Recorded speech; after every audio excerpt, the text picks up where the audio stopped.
And it was another bloody weekend in Syria as government forces continued their assault on the city of Homs. Fresh troops and tanks massed on the outskirts.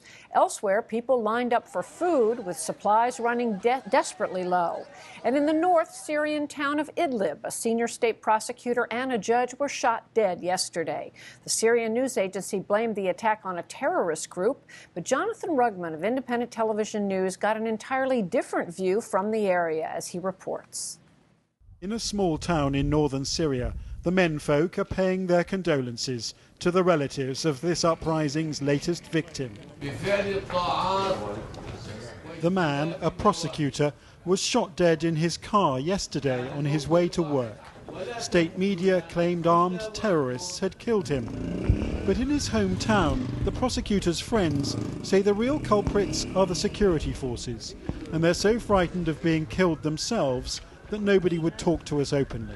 Everybody, if he talk, the government will take all of his family to jail, to prison. Locals say the prosecutor's house was first targeted by army snipers 2 months ago. It was from these positions, on a building site, that the town was apparently terrorized before the snipers withdrew. We watched Syrian military helicopters hovering over an airbase nearby, and the fear is that it's only a matter of time before the army returns.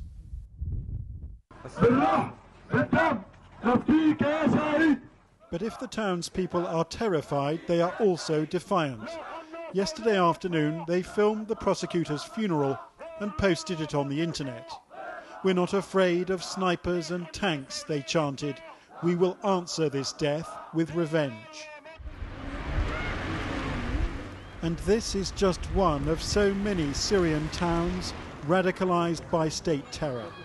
This man told us he'd been shot twice in the leg for demonstrating against the regime, while his friend says he was tortured for the same offence.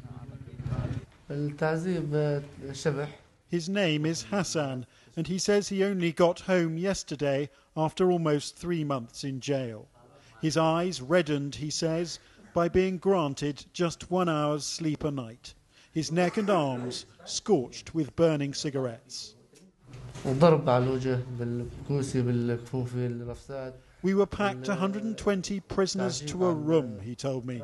I was only released because the jail was overflowing. What's been most striking about our time here is that this uprising has clearly spread to the remotest parts of this country. State brutality has failed to crush it,